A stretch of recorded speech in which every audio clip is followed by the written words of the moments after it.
come to Marion, boys, back in White Orchard. Silence, woman. We've come to hear music. A murderer?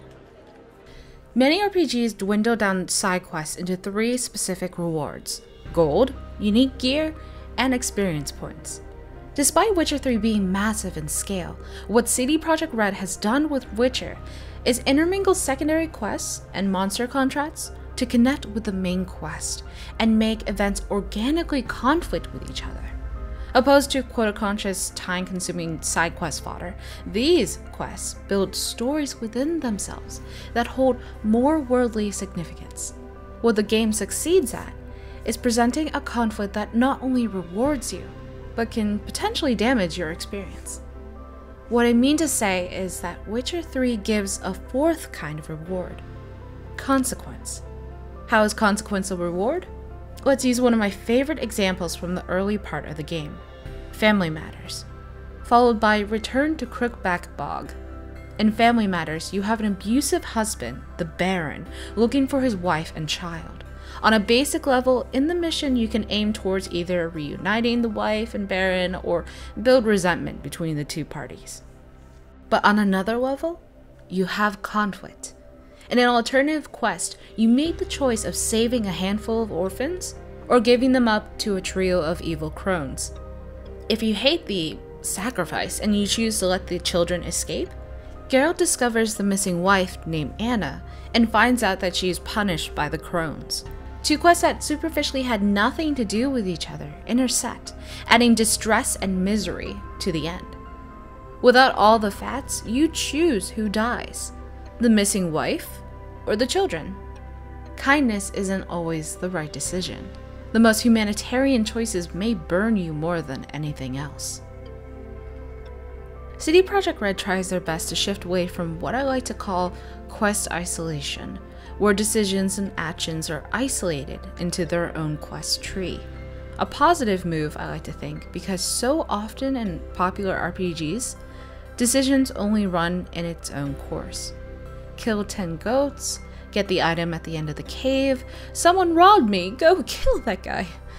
In Elder Scrolls, your decisions face one consequence that hardly damage the results of other questlines or people. In Dragon Age, the ripple effects of your decisions sometimes do not even surface until the next installment. Side quests work towards materialistic goals so much that they are sometimes uninteresting and uninspired. In Witcher, however, Geralt's senses and letter reading give substance to the task at hand. NPCs are more fleshed out with backgrounds and purpose, more importantly, motive. Keeping Letho alive has a completely different effect on others than killing him. It only takes one ill-fated decision to shock you into carefully considering each one thereafter. And in Witcher, I think the devs have given us players enough pause by forcing unknowing threads to cross again and again. However, I feel it's necessary to note one key thing in Witcher's storytelling. I think this game is one of the only RPGs that can do this with little risk and barely any failure. Why? Think of the examples I chose earlier.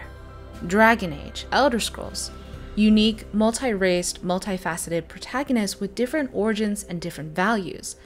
Geralt is a constant. He's near emotionless, strong, capable, witty, and sometimes a rightful ass. We can make him stray away from love or gold or even helping others. But despite the decision-making, his disposition is almost unchanging. He affects others. He does not affect himself. CD Projekt Red does not have to afford resources into micromanaging every seemingly insignificant detail of his life. Only 5 major decisions from Witcher 2 translate into Witcher 3 anyway. By engaging in divergent quests in Witcher, like Family Matters, or the Letho quest, you have decisions that stem from only what a Witcher can do, only what Geralt can do. Not a random peasant lout who thinks he can just stick a sword in any monster and call it a day. In Dragon Age or Elder Scrolls, you can pick who you want to be, a different race, a mage, a warrior, a rogue. In those games, NPCs and their perspective on you are not all one and the same. Those games cater to every archetype, each stereotype, each possibility. Witchers, however, are more constrained to the same kind of perspective: hate. indifference. Insults like mutant, freak.